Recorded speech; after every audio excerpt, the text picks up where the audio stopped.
Welcome back, viewers, to another news hour on Jamano Media and Products.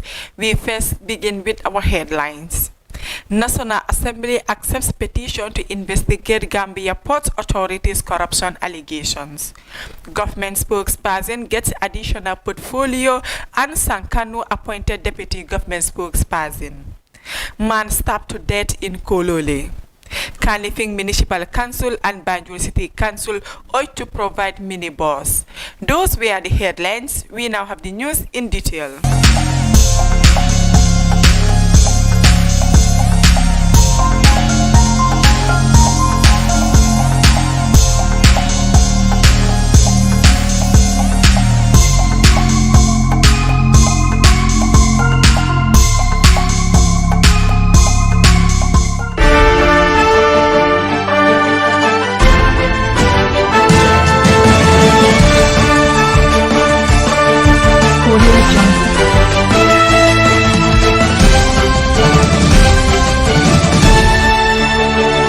A petition requesting the National Assembly to investigate corruption allegations at the Gambia Ports Authority has finally been accepted by the Office of the Clerk.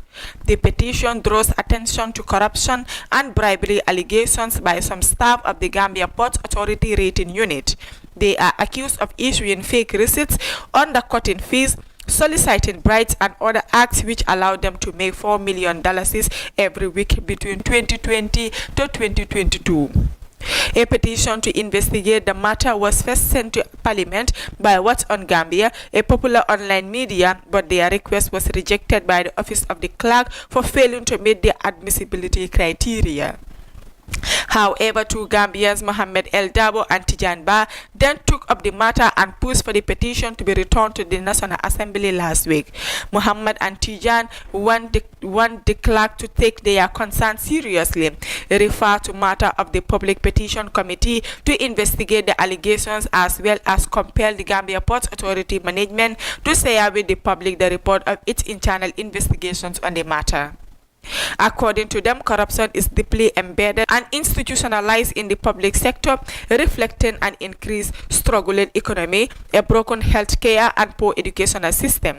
They therefore respectfully urge their office to consider this petition admissible and refer it to the Public Petitions Committee, and pray that the said committee will compel the Gambia Ports Authority to make public their internal investigatory report on the alleged graft by their staff. The petitioners urge the clerk. In its response seen by the Standard, the Office of the Clerk in a letter dated July 4, 2022 stated, given that the Office of the Clerk has not found anything particularly objectionable about the form of the petition or the other elements of admissibility, it is considered view of the office that the petition, which is in the English language, generally meets the requirements of the National Assembly Standing Order. The petition is admissible and shall be referred to the Public Petitions Committee in accordance with Standard Order 126-7 of the National Assembly Standing Orders. Acting in accordance with the 1997 Constitution and upon consultation with the Public Service Commission, President Adama Barrow has appointed Ibrahim G. Sankare, government spokesperson and a presidential advisor on diaspora affairs. Directly answerable to the president, the spokesperson manages the political information of the president and centrally coordinates the strategic, internal and external communications of the government. He speaks on behalf of the president, cabinet ministers and all other senior officials both nationally and internationally. Mr. Sankare, initially appointed by President Adama Barrow in June 2018, will, with his expanded role, advise the president on best practices by harnessing the potentials of the diaspora and guiding statutory entities in charge of diaspora affairs. In June 2017, President Barrow declared the diaspora as the 8th region of the Gambia, and with the appointment of Sankare as presidential advisor on diaspora affairs, the government is showing political will of addressing barriers to effective engagements with the diaspora. Mr. Sankare, a seasoned journalist, holds double bachelor's degree in political science and history from North Carolina State University in Raleigh, NC, USA, and a Master of Arts degree in English Literature from Graduate School of the University of North Carolina at Kaloti and Garden Webb University in Boiling Springs, North Carolina, USA.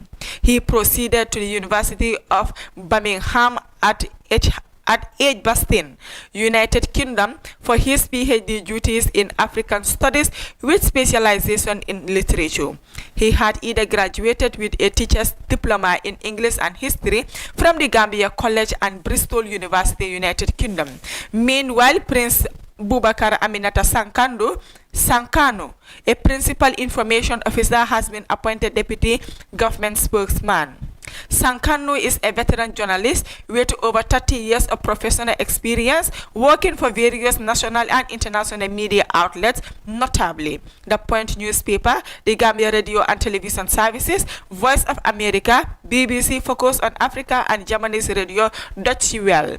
He studied digital film and animation at the SAE Institute of Germany before proceeding to the University of Stirling in Scotland, United Kingdom, for a master's degree in the arts and humanities with specialization in farm theory and practice.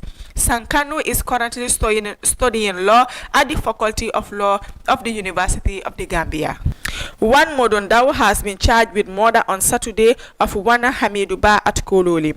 According to the charge sheet, Ndao allegedly and unlawfully stabbed Hamidu with a pair of scissors on his right rib, which led to his untimely death. However, Principal Magistrate Omar Jabang of the Kanifing Court yesterday transferred the case to the High Court, saying his court does not have the jurisdiction to try the capital offense, adding that his court shall not enter into any details of the case. Rather, it shall transfer the matter to the High Court for want of jurisdiction. The police prosecutor Mbaji, representing the IGP, accordingly applied for the matter to transfer to the High Court. Sirifo Sonko, a member of the United Democratic Party, has urged the Kanifing Municipal Council and the Birkama Area Council to provide minibuses to ease the issue of transportation in the Gambia.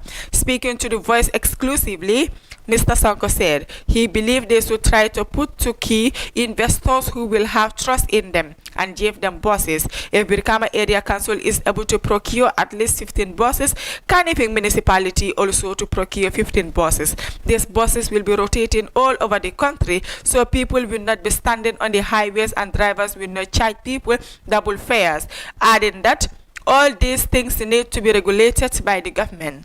He believed Kanifing Municipal Council will soon start having municipal buses. However, the government should be able to work with them to have the guarantee to provide these buses, Mr. Sonko added. He pointed out the government should give the right subsidy to the local government that is guaranteed, as the government is there to serve good quality service to the people. This is why Gambians are paying them to do the right job, he disclosed, citing Senegal as an example that if you look at Senegal from 27th of June, they are selling petrol per liter at $78 and diesel at $58. So if Senegal is selling a liter of petrol for $58, why not the Gambia? Because the Gambia is selling at the same rate as $77 and $78, and Senegal is also selling at the same rate. So why brought the differences in the prices of diesels, he asked. If they don't regularize our procurement issues and the way to do procurement, the country will not move anywhere and will lose a lot of cash, and anyone is going to be affected, he urged. He explained more that if they increase the price for diesel, they should know that the transport fares will also increase, and if that decreases, the fares should also decreases.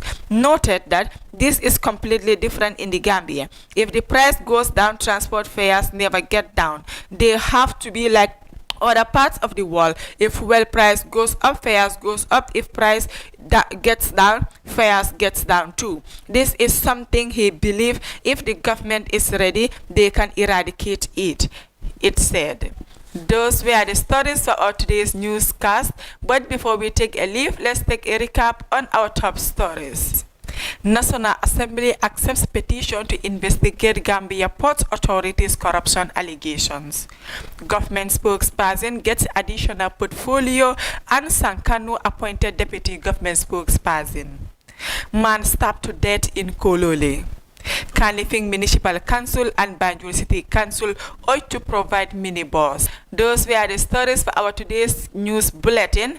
Thank you for joining us with your presenter, Maria Magillen. Do have a nice day.